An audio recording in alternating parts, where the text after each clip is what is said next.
While Berkshire has authorized a share repurchase program originally aimed at buying back shares at prices no higher than 10% premium to the firm's most recent book value per share, a figure that was subsequently increased to repurchase shares at prices no higher than 20% premium to book value, there has been relatively little share repurchase activity during the last 4.5 years. Even as the shares dipped down below the 1.2 times book value threshold during both January and February of this year, if you base it on a buyback price calculated on Berkshire's book value per share at the end of 2015, a number that had not yet been published when the stock did dip that low. Given your belief that Berkshire's intrinsic value continues to exceed its book value, with the difference continuing to widen over time, are we at a point where it makes sense to consider buying back stock at a higher breakpoint than Berkshire currently has in place? And would you ever consider stepping in and buying back shares if they did dip down below 1.2 times book value per share, even if that prior year's figure had not yet been released? Yeah, you mentioned that it sold below 1.2, and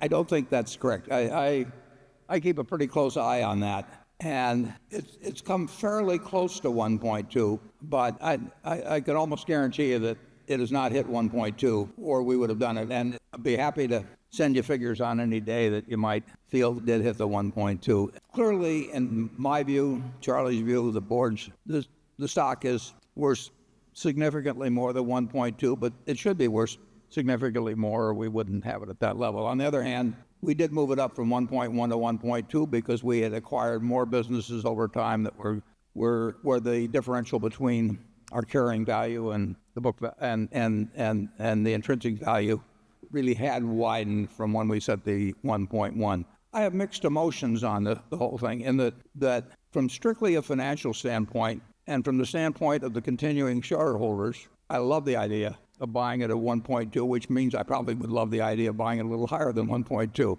On the other hand, I don't take, and it's the surest way of making money per share there is. I mean, if you can buy dollar bills for anything less than $1, there's no more certain way of making money. On the other hand, I don't particularly enjoy the actual act of buying out people who are my partners at a price that is well below what I think the stock is worth. So, but we will buy stock almost certainly. We don't make it a 100% pledge because there'd be a lot of ramifications to that. But the odds are extremely high that we would buy a lot of stock at 1.2 times or less, but we would do it in a manner where we were not propping the stock at any given level. And if it happens, it will be very good for the stockholders to continue. It is kind of an interesting situation, though, because if it's true that we will and are eager, even from a financial standpoint, to buy it at that price, it's really like having a savings account where if you take your money out as a dividend or as an interest payment on a savings account, you get $1, but if you leave it in, you're almost guaranteed that we'll pay you $1.20. I mean, why would anybody want to take money out of a savings account if they could cash it in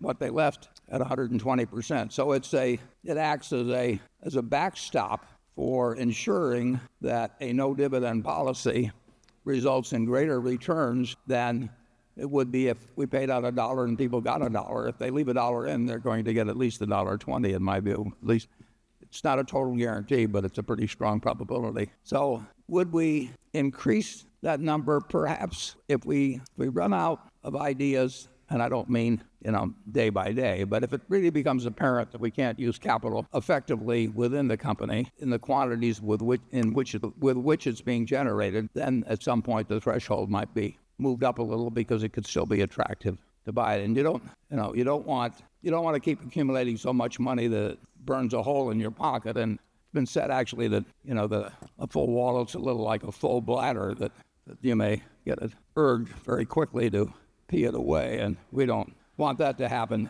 But so far that hasn't happened, and we will look, if it ever gets to where we have $100 billion or $120 billion or something like that around, we might have to increase the price. Anytime you can buy stock in for less than it's worth, it's advantageous to the continuing shareholders, but it should be by a demonstrable margin. You can't, intrinsic value can't be that finely calculated that you can figure it out to 4 decimal places or anything of the sort.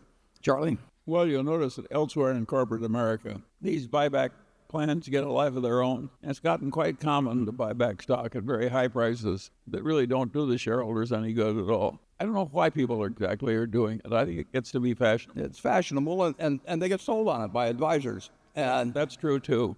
yeah, can you imagine somebody going out and saying, we're going to buy a business and we don't care what the price is? You know, we're going to spend $5 billion this year buying a business, we don't care what the price is. But that's what companies do when they don't attach some kind of a metric to what they're doing on their buybacks. To say we're going to buy back $5 billion of stock, maybe they don't want to publicize the metric, but certainly they should say we're going to buy back $5 billion of stock if it's advantageous to buy it back. But they don't. If they say we're going to buy the XYZ company, they say we'll buy it at this price, but we won't buy it at 120% of that price. But I have very rarely seen, Jamie Dimon is very explicit about saying he's going to buy back the stock when he's buying it below what he considers intrinsic value. But I have seen hundreds of buyback notices, and I've sat in boards of directors one after another where they voted buybacks. And basically, and they say they were doing it to prevent dilution or something like that. It's got nothing to do with preventing dilution. I mean, if your dilution by itself is a negative, and buying back your stock at too high a price is another negative. So it has to be related to valuation. And as I say, you will not find a lot of press releases buybacks that say a word about valuation. We're always behaving a lot like what some might call the Episcopal prayer. We prayerfully thank Lord that we're not like these other religions who are inferior. And I'm afraid there's probably too much of that in Berkshire, but we can't help it. Okay.